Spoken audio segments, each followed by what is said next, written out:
Il était une fois, dans un lointain pays d'Orient, un charpentier nommé Ali Baba, qui vivait pauvrement avec son épouse.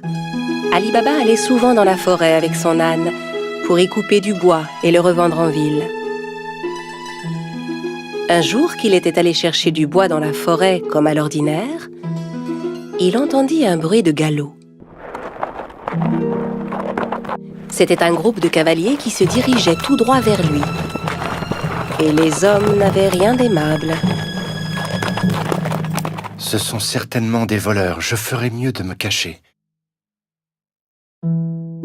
Ali Baba cacha son âne derrière les buissons et grimpa à un arbre. Les hommes arrivèrent et s'arrêtèrent juste sous l'arbre. Ali Baba les compta. Ils étaient 40 exactement.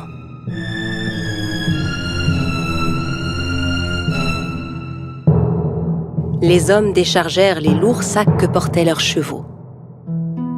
Et Ali Baba comprit alors que ces hommes étaient bien des voleurs. Le chef de la bande se dirigea vers un énorme rocher devant lequel il se mit à crier. « Sésame, ouvre-toi !» Soudain, il se passa une chose incroyable. Le gros rocher glissa sur le côté comme une porte coulissante, laissant apparaître une grotte. Les voleurs entrèrent un par un en portant leurs gros sacs. Quand le dernier fut entré, la porte se referma automatiquement. Ali Baba était médusé par ce qu'il voyait. Au bout de quelques instants, le rocher s'ouvrit à nouveau et les voleurs ressortirent de la grotte.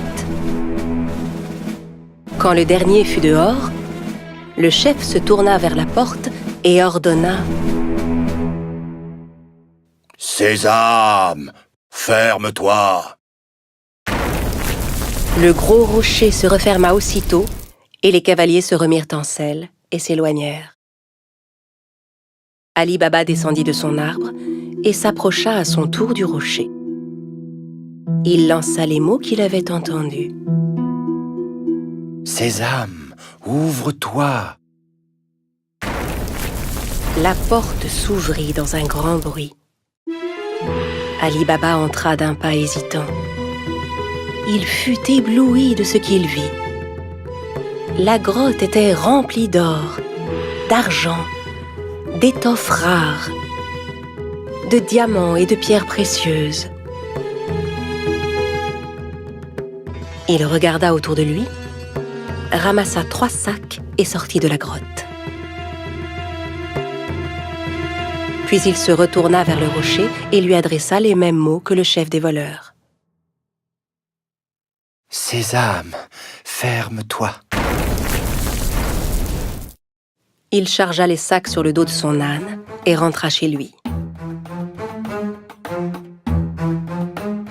Arrivé à la maison, il montra les sacs à sa femme. Elle n'en croyait pas ses yeux et pensa qu'Ali Baba avait volé les sacs. « Où as-tu trouvé tout cet or ?» Ali Baba lui raconta alors tout ce qui s'était passé. Elle était si heureuse. Ils se mirent ensemble à vider les sacs.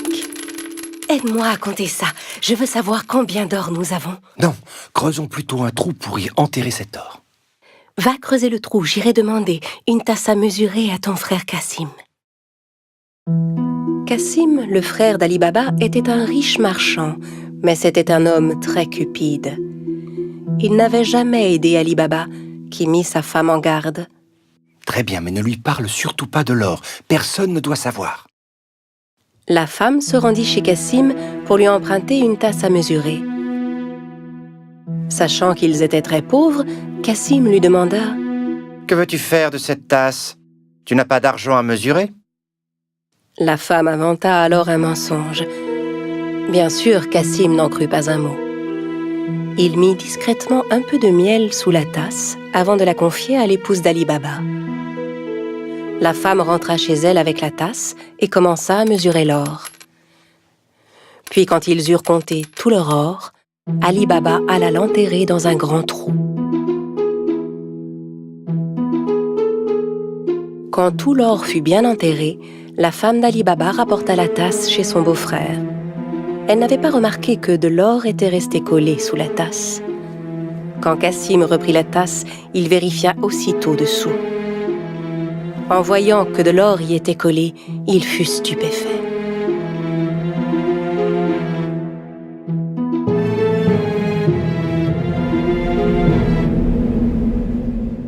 Je me demande où Ali Baba a pu trouver cet or. Cassim ne put pas dormir de la nuit. Le lendemain matin, il se leva et se rendit directement chez son frère Ali Baba pour lui montrer l'or collé sous la tasse.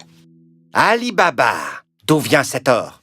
Je croyais que tu étais pauvre. Où l'as-tu trouvé? Ali Baba lui raconta tout et le pria de n'en parler à personne d'autre. Si tu ne me dis pas où se trouve cette grotte, je dirai aux voleurs ce que tu as fait. Mais, Cassim... Ali Baba savait que Cassim ferait ce qu'il disait. N'ayant pas d'autre choix, il conduisit son frère à la grotte. La grotte est juste derrière ce rocher. Maintenant, allons-nous-en d'ici. Les voleurs ne vont pas tarder à revenir. Ali Baba et Cassim rentrèrent chez eux, mais Cassim ne cessait de penser à la grotte. Il prit 2 chevaux avec lui et retourna à la grotte aussitôt. Arrivé devant l'entrée, il récita les mots qu'Ali Baba lui avait indiqués. « Sésame, ouvre-toi » Le gros rocher se mit à bouger et la grotte s'ouvrit. Cassim n'en croyait pas ses yeux. Il était fasciné par le spectacle qui s'offrait à lui, hypnotisé par tout l'or qui brillait. Le plus vite possible, il commença à remplir les sacs qu'il avait apportés avec tout l'or qu'il pouvait. Quand tous ces sacs furent pleins, il retourna vers la sortie. Mais la porte s'était refermée.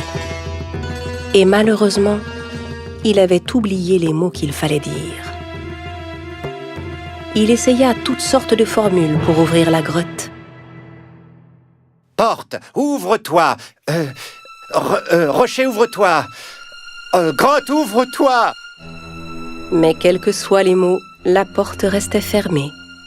Cassim commença à paniquer. Il chercha une autre porte, mais n'en trouva aucune. Au bout d'un moment, les voleurs revinrent à leur grotte. Quand ils virent les chevaux de Cassim, ils se méfièrent et sortirent leurs épées. « Sésame, ouvre-toi »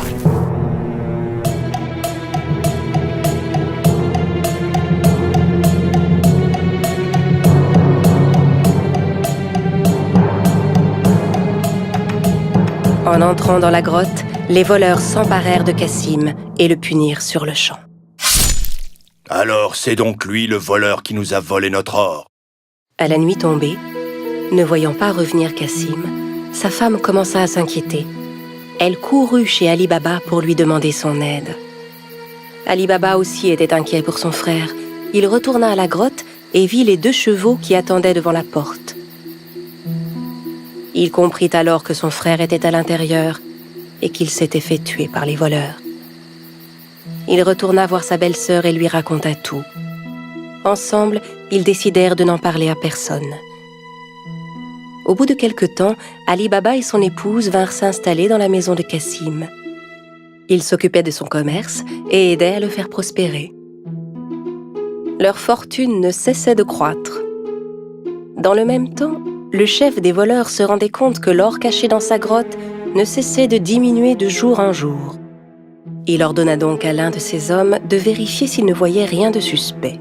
« Va en ville, cherche s'il n'y a pas quelqu'un qui serait devenu soudainement riche et dépensier.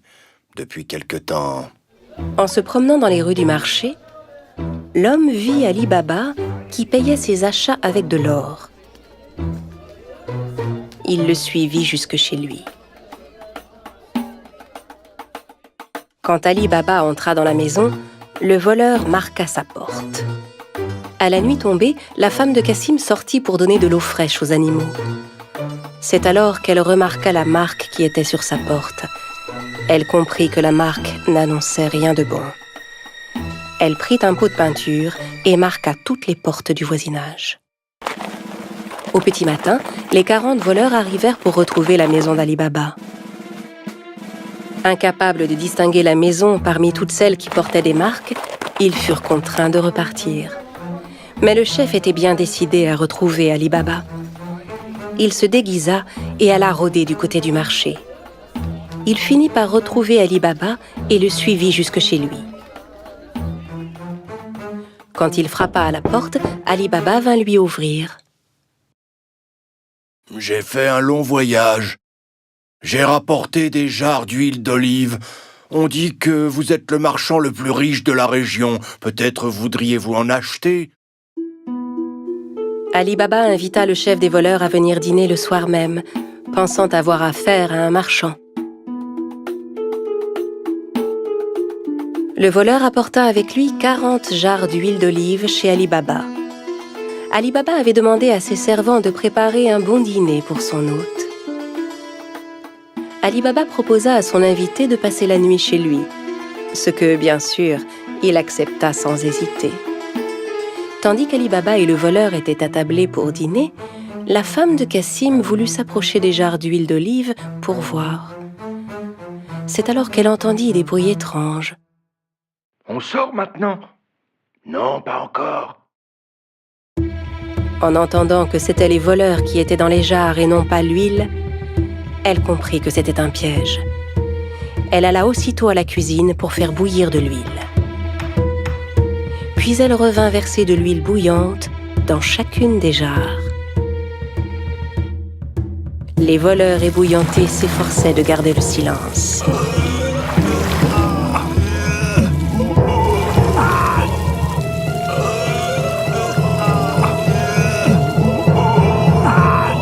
À minuit, quand tout le monde était endormi, le chef des voleurs alla vers les jarres. « Vous pouvez sortir maintenant. » N'ayant aucune réponse, il appela à nouveau. « Les gars, vous dormez ?» N'entendant à nouveau aucune réaction, il décida d'ouvrir les jarres et fut terrifié de ce qu'il vit. Terrorisé à l'idée de se faire attraper à son tour, il s'enfuit et ne revint jamais. Le lendemain matin, la femme de Cassim raconta à Ali Baba ce qui s'était passé. Cette fois, il savait qu'il n'aurait plus jamais à s'inquiéter des voleurs. À partir de ce jour, Ali Baba et sa famille menèrent une vie riche et heureuse.